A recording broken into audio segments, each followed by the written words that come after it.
Mootummaan naannoo Oromiyaa jijjiirama qabsoo sabaan argame gulantaa itti aanutti ceesisuuf waggoottan 5 darban diinagdee barnootaa fi teeknooloojii irratti hojjechaa ture. Obbo Shimallis Abdiisaa gamaagamni raawwii hojii mootummaa fi paartii naannoo Oromiyaas magaalaa Bishooftuutti gaggeeffamaa jira.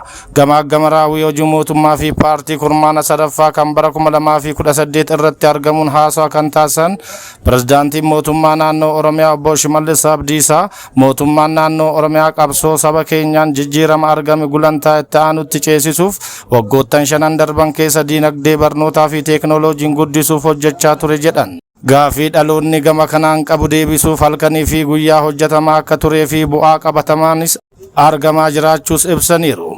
Raawwiin keenyas lakkoofsaan ibsu osoo hin taane dhimmoota gurguddoo 4 maaltu milkaa'e yookiin hin milkoofne humnoota misoomaa 3 akkamiin fayyadamaa turre dhimmoota sirnaa fi saba qoran akkamiin hoogganaa turre kan jedhuu fi hojiiwwan harcaanii hafanis haala itti xumuruun danda'amuun ilaalamuu akka qabu akeekaniiru. Karoorri bara hojii 2019 qophaa'us muuxannoo fi milkaa'inoota darban fayyadamuun haala komii fi gaafii uummataa deebisuu fi humna raawwatu sadarkaan jiru bifa ibsuu danda'uun qopheessuu akka barbaachisu Obbo Shimallis yaadachiisaniiru. Itti gaafatamaan waajjira paartii badhaadhina damee Oromiyaa Obbo Kaffaaloo Tafarraas ji'oottan 9 darban keessa hojiin gaariin hojjetamuu fi tumsi hawaasaas cimaa ta'uu ibsanii qormaatilee hedduu keessa darbamuun bu'aan guddaan galmaa'eera jedhan.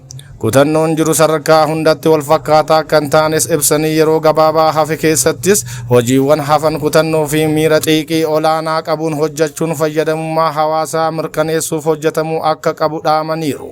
Misoomni qamadii jallisii bonee imala wabii nyaataan of danda'u mirkaneessaa jira Obbo Tamasgan Xurunaa. Misoomni qamadii jallisii bonee imala wabii nyaataan of danda'u qabatamaan mirkaneessaa jira jedhan ittaanaan ministeera muummee Obbo Tamasgan Xurunaan. Obbo Tamasgan Xurunaan gama miidiyaa hawaasummaa isaaniin ergaa dabarsaniin godina Walloo Kibbaa aanaa Taawuladareetti qamadii jallisii bonee kilaasteraan misoomaa jiru daawwachuun ibsaniiru. Mootummaan eda'amuu xiyyeeffannoo qamadii jallisii fi oomishtummaa qamadiif kennee jiruuf jireenya lammiilee jijjiiruun birmadummaa nyaataa biyyaa mirkaneessaa jira jedhan. Qonnaan bultoonni dandeettii qabanii fi qabeenya uumamaatti fayyadamuun damee hundaan hojii isaanii cimsanii akka itti fufan hubachiisaniiru.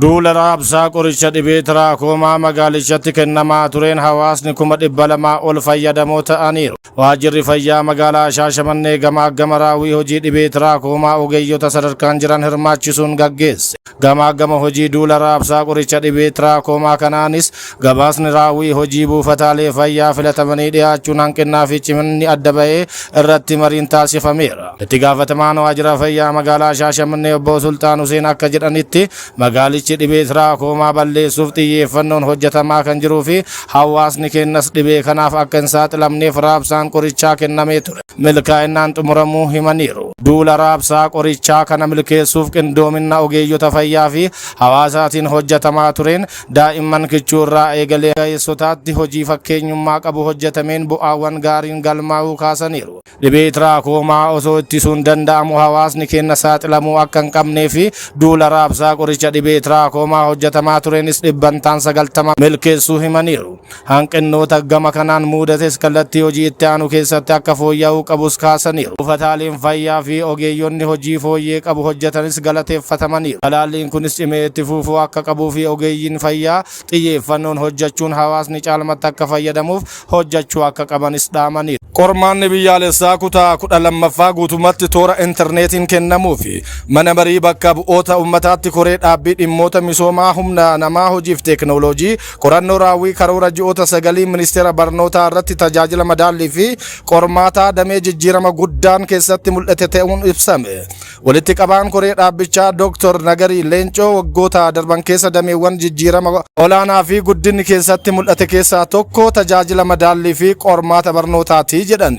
Yuunivarsiitiiwwan of danda'anii akka of bulchan murteen darbe hojiirra ooluun isaa akka ciminaatti ka'eera. Qormaata biyyaalessaa kutaa 12ffaa bara barnootaa 2018 guutummaatti toora intarneetiin qoruu fi qophiin xumuramaa jiraachuu ministeerri barnootaa Profeesar Biraanuu Naggaa beeksisan. Barattoonni teeknooloojii kanaan wal baruuf leenjii kan fudhatan ta'uu ministeerichi eeraniiru.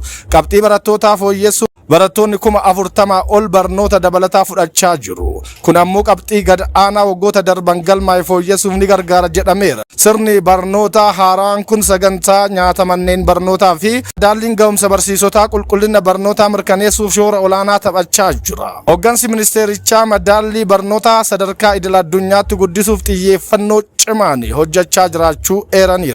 Jilli Paakistaan ergaa haaraa Waashingtan qabatee Teheraan gahe. Hoogganaan raayyaa ittisa biyyaa Paakistaan Fiild Maarshaal Asiim Muniir jila siyaasaa fi nageenyaa sadarkaa olaanoo ergaa Ameerikaa fi karoora marii marsaa lammaffaa dabarsuudhaaf Iraan Teheraan ga'aniiru.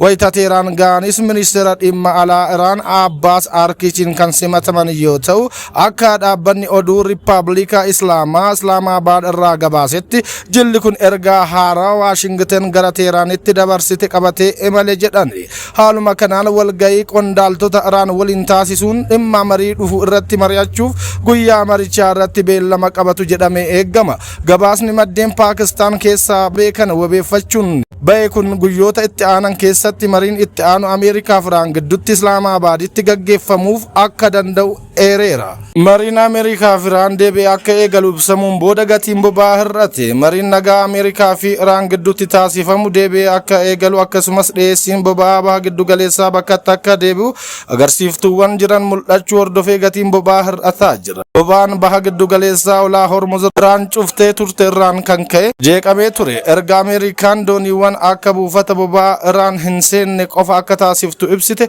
kibxata darbe irraa eegalee guyyaa lammaffaa walitti aansuun gatiin gadi bu'eera. Boba'aan baarmelli tokko gara doolaara 94.63 yoo ta'u, guyyoota lamaan darbe keessaa dhibbantaa 4.6 gadi bu'eera. Pirezidaantiin Ameerikaa Doonaald Tiraamp kibxata kaleessaa akka jedhanitti mariin dhimma torbee darbee erga kufee booda mariin waliin taasifamu torbaan kana deebi'ee eegaluu akka danda'u himaniiru. Iraanis ta'e Ameerikaan dhimma marii itti aanuu irratti yaada wal jijjiiruun karaa jaarsummaa Paakistaaniin raawwatamaa jiraachuu ibsaniiru.